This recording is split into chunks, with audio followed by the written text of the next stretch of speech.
예, 안녕하십니까. 청각입니다. 저번 시간에는 이제 항어 유방이 동기하는 초안제의 시작을 알렸고, 이번 시간에 이제 본 강의 하기 전에 지도를 한번 잠깐 보겠습니다. 그동안 지도 여러 번 봤지만은, 그전에는 주로 저 안쪽에, 장강 안쪽에 있는 함량이라고 했죠. 함량, 아래패 장안. 거기가 이제 관중지방인데, 거기가 역사의 주무대였다면은 이제 좀 옮겨와서 지금은 초안대전은 이제 주로 동쪽 바닷가, 그러면 황하와 이 장강 사이에 회수라고 있죠. 과 폐연이 있고, 거기가 이제 소주성인데, 소주성 그라고 그 밑에 지금 항주 상해 밑으로 항주, 거기가 예전에는 회계군이라고 했습니다. 회계상 근처라서 거기가 이제 역사의 중무대가 됩니다. 그 중에서도 이제 서주는 지금 소주 지방의 끝에 있는데, 그 산동하고 아리, 그리고 하남 지방 가는 중심지에 있습니다.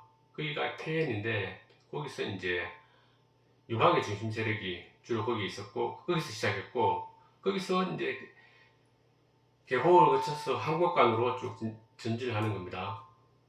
그리고 저번 시간에 말한 진성 오강도 서주 옆에 있는 안희성에서 이제 시작해서 함양 쪽으로 이제 전진하는 거죠. 그리고 항우도 회계산 근처,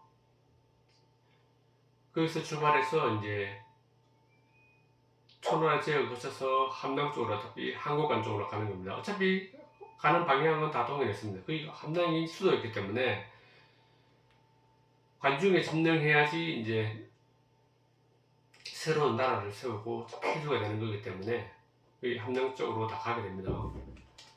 그런 가는 과정에서 이제 많은 육국들이 다시 부활하고, 수많은 전쟁 끝에 결국은 이제 마지막에 승자가 폐주가 되는데, 그 과정 속에서 이제 오늘은 이제 그럼 이제 먼저 역식기라는 사람에 대해서 이제 먼저 알아보겠습니다. 유방이 이제 봉기를 하고 난 다음에 개봉 쪽이 있죠. 바로 위에 낙양근처 개봉입니다. 그쪽 지역에서 이제 한국간 쪽으로 이제 가려고 전진하고 있었습니다.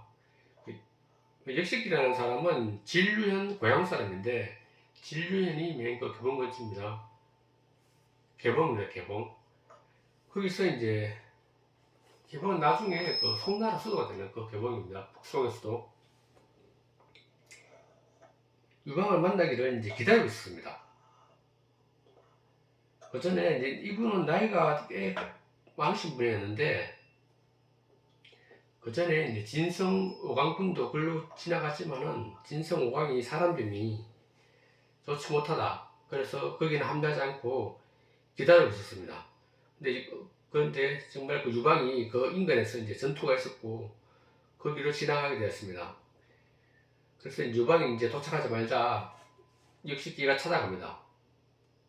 그 군중을 찾아갔는데, 이제 그때 유방은 이제 그, 막사 속에서 침대에 누워갖고 이제 두 하녀가 이제 발을 씻고 있었습니다.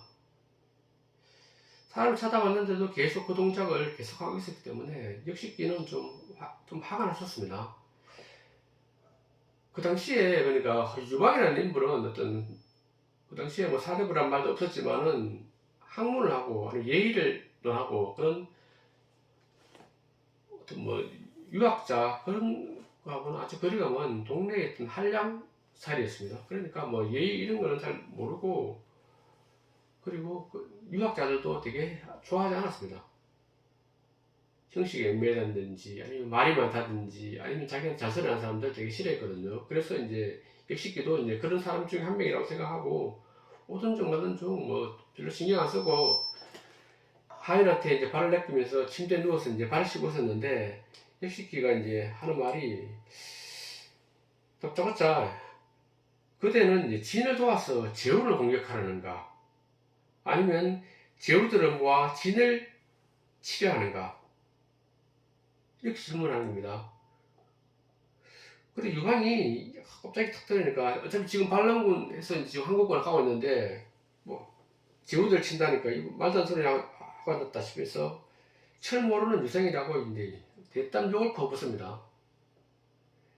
그러니까 이제 역식기가 딱 경색을 합니다. 그래서 하면서 말하는 게 공국인을 거느리고 이러면 예의 없는 태도로 그렇게 그 찾아오는 장자들을 접한다면 안 된다. 천하 통일을 할 꿈을 꿔고 있는 자가 그래 예의 없이 인재들 대하면 어떻게 천하 통일할 수 있느냐고 이제 정색을 하면서 말하니까 유방이 이제 갑자기 이제 태도가 돌변해갖고 역식기를 이제 상자라 모시고 이제 개책을 들어보겠다고 합니다.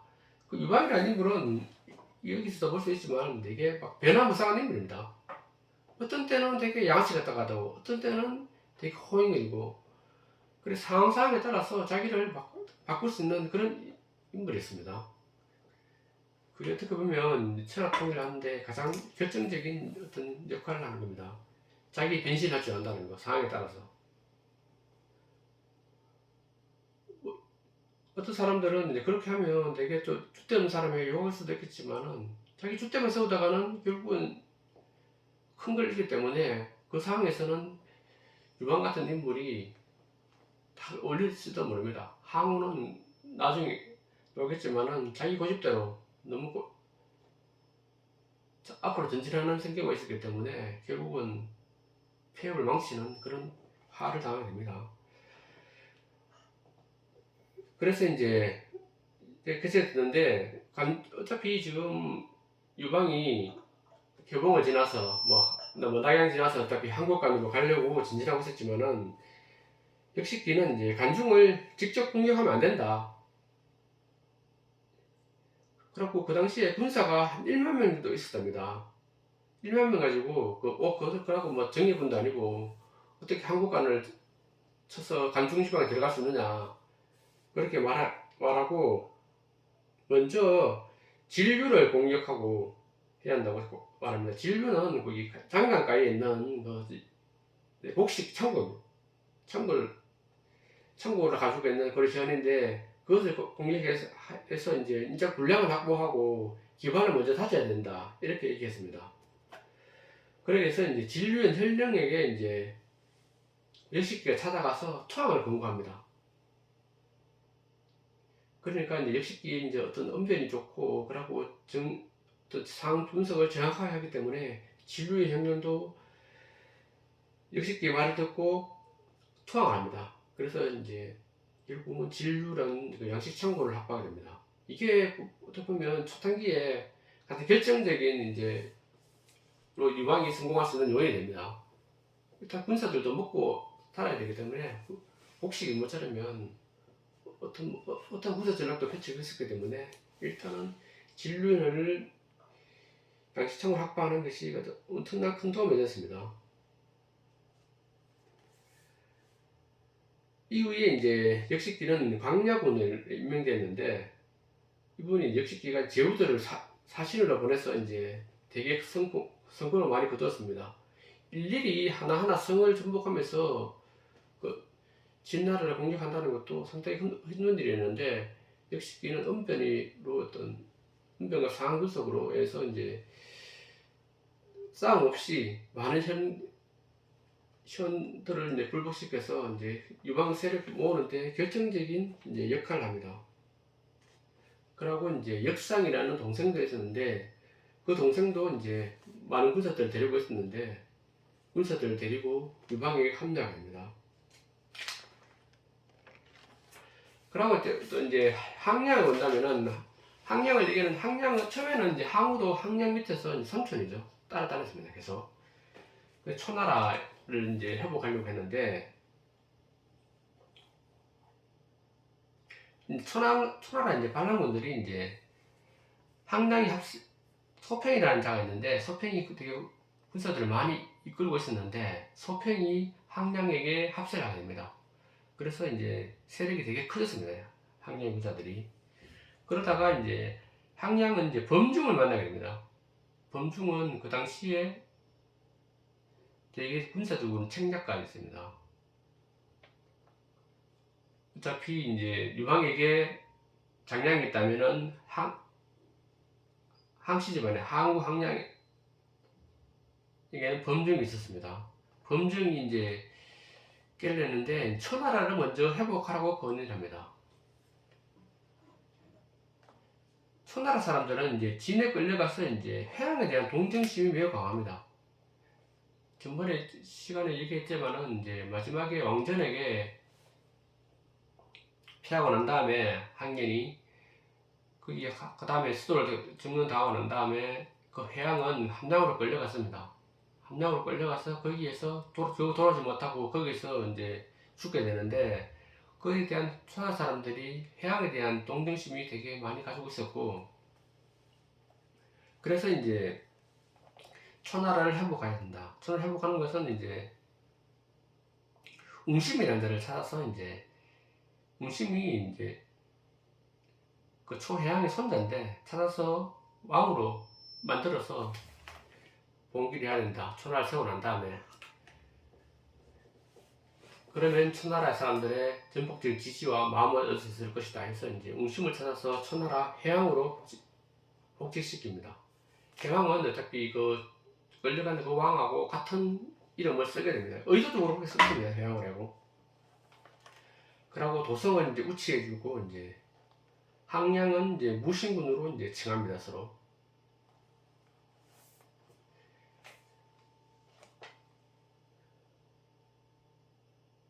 이제 유방과 항우가 이래 쓰고 그리고 또 중요한 인물이 조나라를 이제 세우게 되는데 육국이 다 이래 쓰게 됩니다. 근데 그 당시에 아직까지 통일이든지 진시황이 이제 뭐 이대왕과 3대왕과 치도 불과 짧은 시간을 지휘했기 때문에 15년 정도밖에 못했기 때문에 그 사람들은 이제 아직까지 진나라에 협조되지 못하고 자기 어떤 옛날 칠국에 대한 향수가 강했기 때문에 전부 다 예왕정으로 복귀를 하게 되는데 특히 이제 조나라를 무신에 대해서 보겠는데 진성이 이제 진현에서 이제 왕이 오른 후에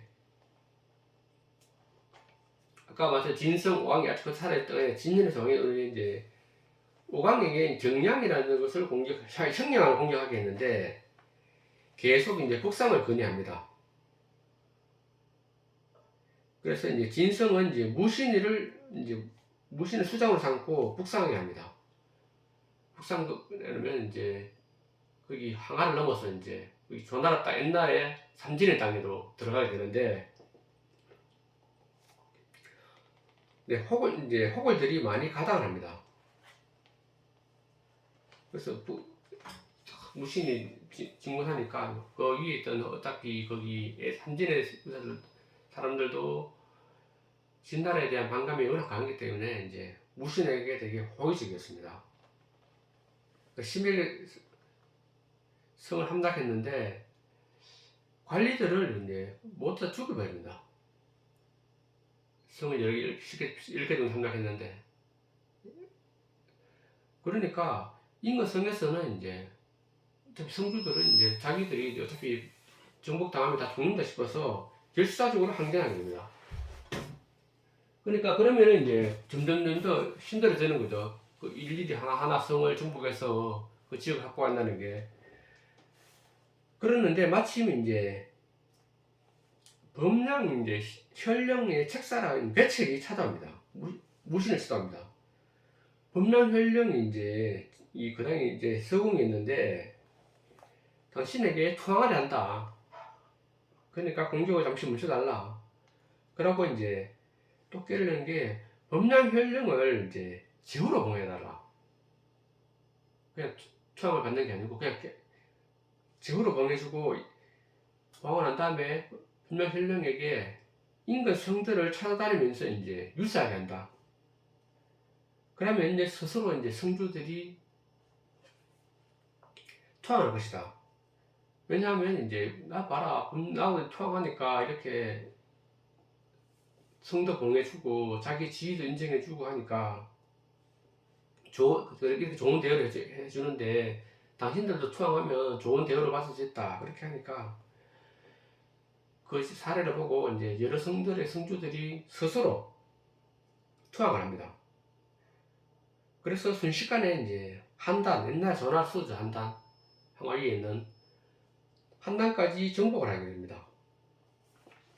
그래서 무사히 한랑을 이제 정복했는데, 그 당시에 또 어떤 일이 있었냐면은 이제 어쨌든 진성이 살아있을 때였는데, 진성이 이제 파견한 군사가 계속 함양 쪽으로 가고 있었는데, 진나라에서는 장한이라는 이제 아주 명장을 파견해서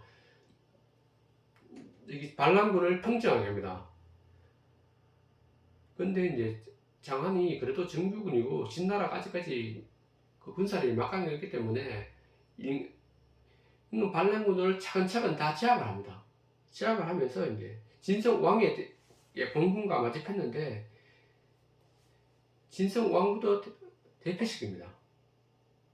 그리고 이제 진성도 또 여러 모함들이 막 서로 난무하기 때문에 그 여러 장군들을 죽입니다. 자기도 어떤 모함을 자꾸 서로 모함을 하니까 사리 판단을 제대로 못하고 진성이 막 여러 명 장군들 죽이니까 되게 인심이 안 좋았습니다. 그래서 이제 장유와 진녀는 무신을 따라서 나간 장수들입니다. 무신에게 이제 왕이 오르라 당신이 차라리 어차피 저기 충성해봤자 지금 그 진성왕은 얼마 못 간다. 왕이 오를 것을 주장해서 이제 왕이 오릅니다. 그러면 이제 문제는 자기 혼자 왔기 때문에 가족들이 이제 고향 쪽에 남아있는데 진성왕이 해치지 않을까 그런 걱정 때문에 사실 왕이 오르는 걸 주저했는데 아니나 다를까 진성은 이제 대노하는데 근데 그 가족들을 몰살시키거나 이렇게 하지는 못합니다.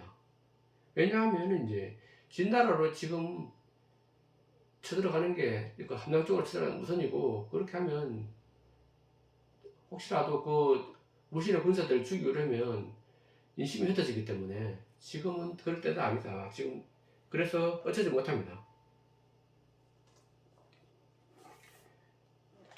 그래서 그러면 이제 무신도 그러면 서진에서 한국관 쪽으로 가야 되는데 가지 않고 이제 세력 확장을 기합니다. 어차피 그 다음 수를 보는 거죠. 어차피 한나 정부 가서 진성 왕이 오르고 자기가 문책 당할 수 있고 그러고 자기가 지위를 어떻게 보답받을지 않을지도 모르는 상황에서 일단 자기 힘을 함량을 정복하면 쓰지 않고 자기 세력을 구축하는데 먼저 힘을 쓰게 되는데 또 한강이라는 자에게 연나라를 지역을 공격해라. 서쪽이 아니라 동쪽이죠. 그 함곡과는 서쪽에 있으니까 개봉기에 서쪽 전에 말이 봤다시피 거기에서 이제 제나라 지역으로 세력 확장을 기합니다. 서쪽으로 가지 않고. 그러고 이제 뭐 일양이라는 지역이 자에게 상산 지역, 그리고 장염이라는 지역의 상당 지역을 공격하기 위해서 그때 옛날에 조나라 땅이었던 곳하고 제나라 쪽으로 진출하려고 이제 계획을 잡고 이제 공격을 합니다. 그래서 옛나라 쪽으로 간다는 이제 한강이 나는데 한강은 어떤 데인가 하면 진나라 이제 관리로 있다가 이제 무신에게 아까 투항을 한 그런 자입니다. 그래서 투항을 한 다음에 조나라의 장군이 된 후에 이제 옛나라를 공격하게 되는데 옛나라를 이제 공격하니까 옛나라 호울들이 다 한강을 되게 잘 따릅니다. 옛나라 지역도 어차피 뭐 진에 대한 반감도 심했고 했기 때문에 이제 한강이라는 장수가 오니까 되게 잘 알아서 막 항복하고 그러니까 쉽게 이제 제나라 지역을 정복할 수 있었습니다. 그런데 이제 그 이후에 이제 또 제나라 사람들이 이제 한강 보고 제나라는다 연나라 쪽이죠. 연나라 왕이 되라고 설득을 합니다. 제가 잘못했는데 한강은 연나라 지역을 정복하러 갔었습니다. 제나라가 아니고 그런데 이제 가족들 때문에 또 주저하면서 하는 거죠. 어차피 거기 한단 쪽에 가족들을 남겨두고 왔으니까. 그런데 이제 아까 이제 무신과 똑같이 무신은 내가 지금 연나라 왕을 자처하더라도 가족들을 연나라를 해치지 못할 것이다. 설득합니다. 왜냐하면 이제 자기도 어차피 진성왕에서 해서 이제 왕이 올랐고, 그러고 자기 아직 기반이 확실히 되지 않은 상황에서 연나라를 공격해서 힘을 뺀다면 자기 기반이 무너질 수 있기 때문에 일단은 바로 공격하지 못할 것이다. 그렇게 설득해서 이제 한강도 연나라 왕이 오릅니다. 아니나 다를까 이제 그럼 저 나라에서는 대책을 세우는데 우신은 이제 다른 제후들하고 연나라 공격을 상의하는데, 근데 어차피 결론은 못 내리고 있었는데, 그러다가 이제 신분을 속이고 이제 외출을 하다가 연나라 군사들에게 어떤 납포가 됩니다. 황당하죠. 그래서 결국은 연나라로 끌려가 됩니다. 그러니까 이제 한강은 조나라 이제에서는 이제 무신은 잡혀오고 장의와 진녀가 대신했는데, 장의와 진녀에게 한강을 보내줄 테니까 석방 조건으로 조나라 땅을 절반을 달라고 요구를 합니다. 그러니까 이제 장의와 진녀는 거절합니다. 땅을 떼주는 것도 아깝지만은 사실은 장의와 진녀는 무신이 돌아오지 않고 거기서 죽기를 바라고 있었습니다. 왜냐하면 그러면 자기들이 그 조나라 땅을 양분해서 자기들이 같이 누려고 욕심이 있었거든요. 그렇기 때문에 이제 당연히 이제 표면적으로는 당연히 왕왕하게 거부를 합니다. 땅 절반 떼달라는 거. 그러다가 이제 시간이 좀 지났는데 이제 조나라 이제 군중에 이제 치사병이 있는데 군대에서 이제 밥하는 사람입니다. 치사병이 이제 나를 사진으로 파견한다면은 내가 당장 조나라 왕 무신을 데려올 수 있다고 혼장담합니다. 그러니까 이제 장의와 진녀가 어쩔 수 없이 이제 이자를 치사병을 이제 조나라에서 옛나라 사신을 보냅니다. 사신을 보내고 나니까 사신이 이제 옛나라에 와서 하는 말이, 장의 진녀는 옛나라 왕이 이제 조나라 왕을 죽기를 바라고 있다. 그럼 그들이 이제 다 국가를 쪼개갖고 양분하고 그 다음에 옛나라를 칠 거다. 이제 분명히 그들이 이제 무신을 죽였다는 핑계로 이제 삼겠죠. 그러니까 이제 한강에 이제 이 말 딱 듣고 난 다음에 괜히 여기서 더 잡아놓을 필요가 없구나. 그래서 이제 무신을 조나라로 돌려보냅니다. 돌려보내니까 얼마 후에 이제 한강도 이제 가족들을 모두 이제 옛나라로 다 돌려보냅니다. 그래서 이제 옛나라가 부활하게 되고, 그 이후에 이제 제나라에 대해서 좀 알아보겠는데, 제나라는 조금 더 이제 복잡한 상황이 있기 때문에 다음 시간에 계속 이어서 해보겠습니다.